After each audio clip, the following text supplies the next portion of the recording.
جیسے بھی ہے اللہ کے بندے ہیں نا، وہ تو رب العالمین 70 ماؤں سے زیادہ محبت کرنے والا اللہ تعالیٰ رب العالمین کی ذات ہے، اور وہیں پر اپنے محبوب کو بھی خدا نے فرمایا کہ آپ رؤوف الرحیم ہیں میرے محبوب، میرے آقا کی ذات۔ اب جتنے بھی ہم نے اور آپ نے قرآن پاک سنا ہے، قرآن پاک کو سننے پر کسی کو تانا نہیں، اپنی ذات کے لیے کہہ رہا ہوں، کبھی ہمارے دل میں یا میرے دل میں کبھی قرآن پاک کی آیتوں کو سن کر خدا کے سامنے رونا بھی آیا؟ کیوں؟ کیونکہ ہمارے دل زنگ کھا چکے ہیں، مردہ ہو چکے ہیں۔ کیوں؟ قرآن پڑھو، کچھ بھی پڑھو، کچھ اثر نہیں ہوتا اس پر۔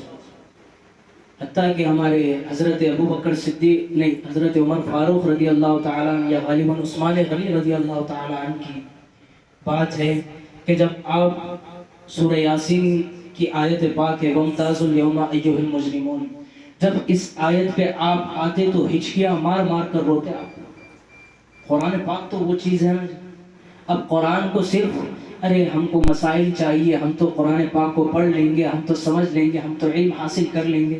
بابا قرآن خدا کا کلام ہے، اور جن پر نازل ہوا میرے آقا مدینے والوں کی ذات ہے، اور قیامت تک اس میں جو کچھ بھی سمجھائیں گے خدا کی قسم علماء کی ذات ہے، اکابرین کی ذات ہے، محدثین کی ذاتیں ہیں، سب کچھ ہے۔ لیکن اگر چلتا پھرتا قرآن کسی کو دیکھنا ہے تو وہ آل رسول کو دیکھنا پڑے گا، وہ اولیاء کی ذاتیں ہوتی ہیں۔ میرے آقا سلطان الہند خواجہ خواجگان جب ہندوستان میں تشریف لائے، 90 لاکھ لوگوں کو کلمہ کیسا ملا جی؟ ذات تھی قرآن آپ کی، شہزادہ مصطفیٰ تھے، مولا علی کے لخت جگر تھے، آپ کی ذات خود قرآن ہوا کرتی تھی۔ اب یہ زمانہ نہیں، 200-300 سال پیچھے چلے جاؤ تو ناقدری نہیں کر رہا ہوں میں عمل کی، نہ مسجدوں کی، نہ قرآن پاک کی، اتنا تھا ہمارے تمہارے پاس نہیں تھا جتنا اب ہے، لیکن اس ٹائم پہ جتنا تھا اس میں دین مضبوط تھا کہ نہیں؟ ہر کوئی اولیاء کا چاہنے والا، میرے آقا مدینے والوں کا چاہنے والا، عملوں کا کرنے والا، خدا کے سامنے گڑ گڑا کر رونے والا۔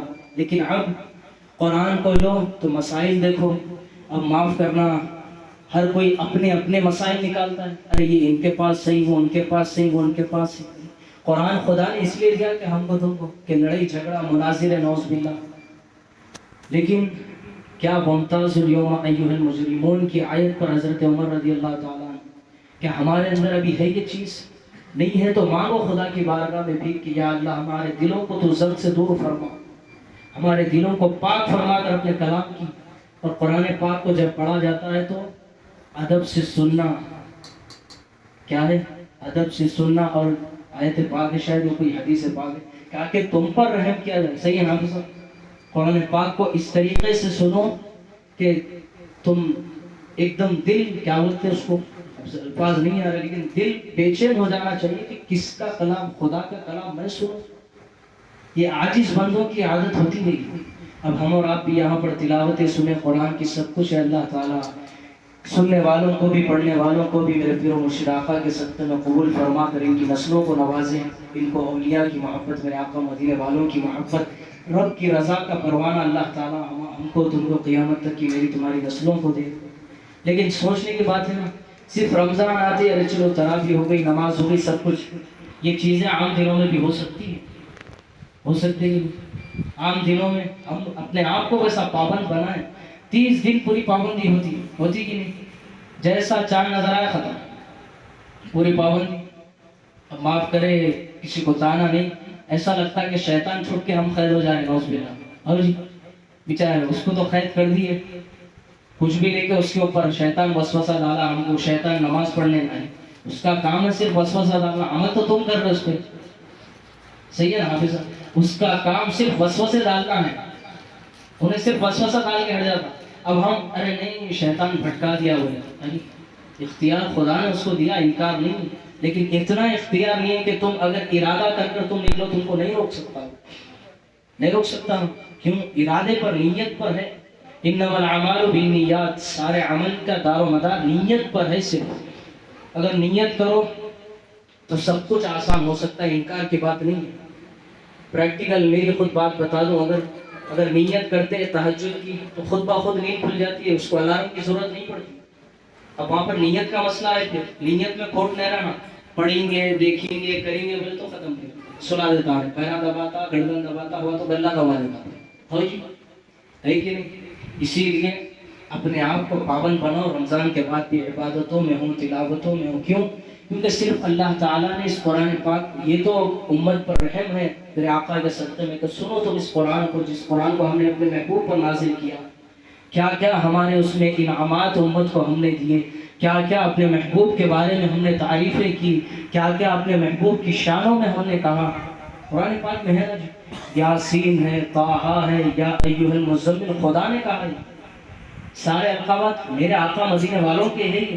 خدا نے پیار سے کہا کہ یا ایھا المزمل، کہ اے چادر اوڑھنے والے میرے محبوب. میرے آقا کملی کو اوڑھتے ہیں. طٰہٰ ہے، یاسین کہا میرے آقا کو رب العالمین نے. تو قرآن کو بھی سنو تو یہ مت سمجھو کہ ہم قرآن کو سن رہے نہیں، اس میں خدا کی قسم، خدا کی کبریائی بیان ہوئی ہے. اس میں میرے آقا مدینہ والوں کی عظمتوں کا اظہار ہے. پچھلی امتوں پر جو گزرا اس کا بھی، اور قیامت تک جو ہوگا، سب کچھ قرآن پاک کی ہدایت پر ہے. کیا ہے؟ سب کچھ قرآن پاک میں ملے گا، حدیثوں میں ملے گا. اب ہمارا تم کو تو نہیں کہوں گا، حال یہ ہے کہ بس تراویح میں سن لیے، اس کے بعد مہینے گزر جاتے قرآن پاک کی تلاوت نہیں، نمازوں کا پتہ نہیں. ہم تو اولیاء کے ماننے والے نہیں ہیں جی. ہمارے آقا حضور پیران پیر نے تو 40 سال تک عشاء کے وضو سے فجر کی نماز ادا کی. ہم ان کے چاہنے والے. اگر ہم پھر اور میرے آقا سلطان الہند خواجہ خواجگاہ روزانہ ایک قرآن پاک کی تلاوت کرتے رمضان میں، ہم تو ان کے ماننے والے ہیں نا جی. ہم تو ان کو دیکھنا چاہیے، ہے کہ نہیں؟ اب ان کے ماننے والے، ان کے نام لیوا رہ کر، اب ان کے نہیں، اپنا مزاج، فجر گئی، اثر گئی، آپ لوگوں کو نہیں بھرو، لیکن اپنی ذات کو رکھ کر کہہ رہا ہوں، رمضان کے بعد بھی اپنے آپ کو پابند بنا سکتے ہیں اس بات پر.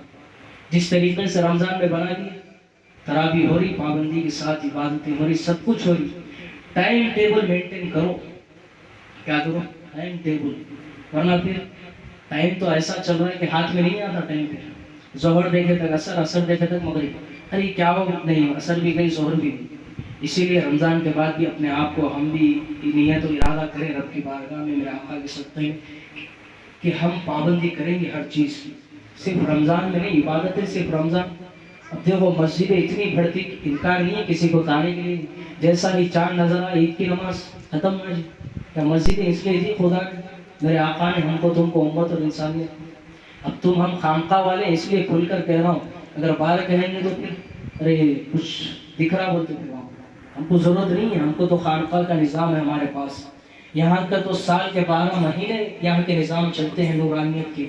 کہیں پر غوث الاعظم کی ولادت، کہیں پر غریب نواز کی ولادت، کہیں پر امام حسن علیہ السلام کی ولادت. 15 رمضان المبارک کو امام حسن کی ولادت کا دن بھی ہے. اور کل 10 رمضان کو ام المومنین سیدہ خدیجہ الکبریٰ سلام اللہ علیہ کی وصال کا دن بھی ہے. امت بھول گئی نا جی. جو امت کے حقیقی محسن ہے، امت ان کو بھول گئی. اب یاد رکھے کسی اور کو تو کیا ملے گا، رب کی بارگاہ میں کیا صورت دکھائیں گے. پھر کہتے کہ ہمارے امت کے حالات، ایسے حالات ٹھیک ہوں گے؟ تمہاری بغاوت اولیاء کی چوکھٹوں سے، تمہاری بغاوت غریب نواز سے، تمہاری بغاوت اولیاء کرام کے مزارات سے، ہے کہ نہیں؟ پھر کیوں خدا کا خوف نہیں کرے گا؟ حدیث قدسی اللہ تعالیٰ نے فرمایا 2 چیزوں سے میرا اعلان جنگ ہے. ایک تو سود کھانے والوں سے، دوسرا جو میرے دوستوں سے